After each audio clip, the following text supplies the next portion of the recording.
Welcome back, dear children. Let's begin the chapter number 17, Macbeth. Now, this play, Macbeth, as I told you, is a tragedy which is written by William Shakespeare, and it tells the story of Macbeth.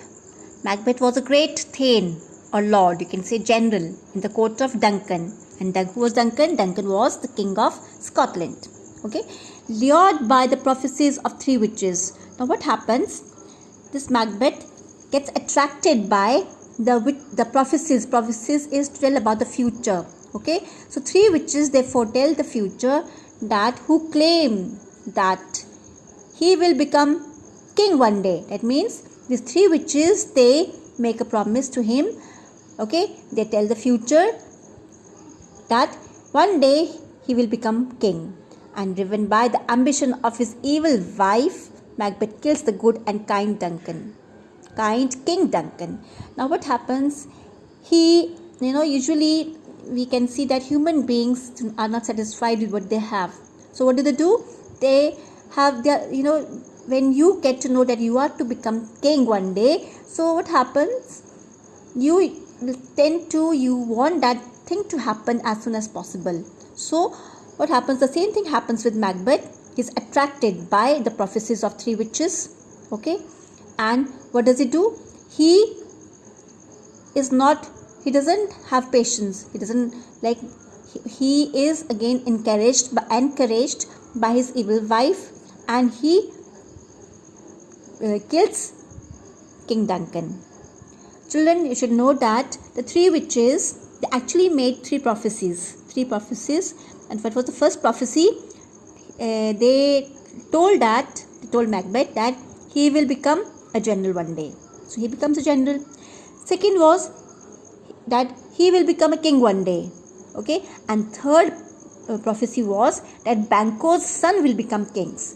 Now what happens?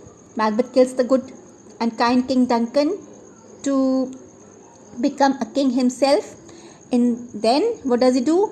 He knows that next will be Banquo's sons who will be becoming king. So what does he do? He kills Banquo, another powerful thane of Scotland, and the family of Thane of Fife, in order to remove all the hurdles to the coveted crown of Scotland.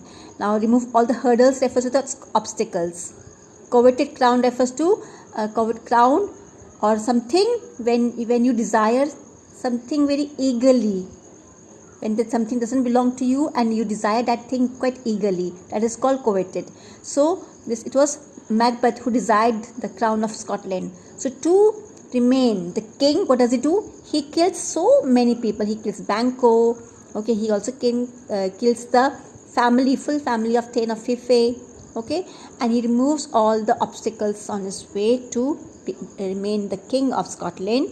But what happens later on? The guilt does not let Macbeth and his wife rest in peace. Children, you must have heard that whenever we do wrong, okay, or whenever we commit a bad deed in our life, we are always influenced by the guilt. Guilt ruins us.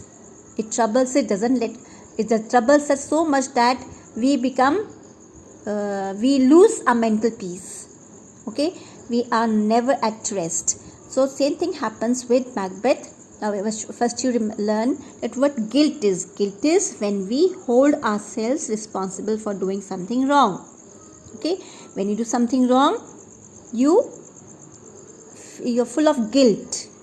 And same thing happens with Macbeth and his wife.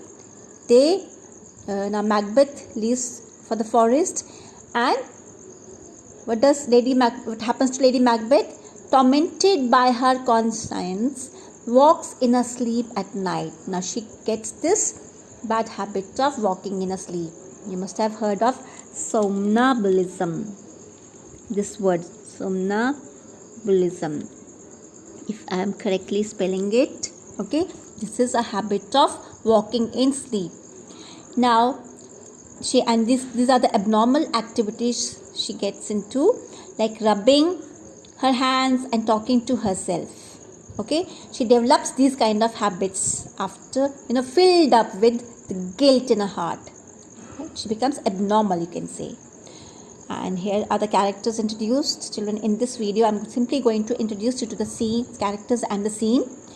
We have a doctor of physics, a gentlewoman, the lady in waiting, Lady Macbeth, the wife of King Macbeth.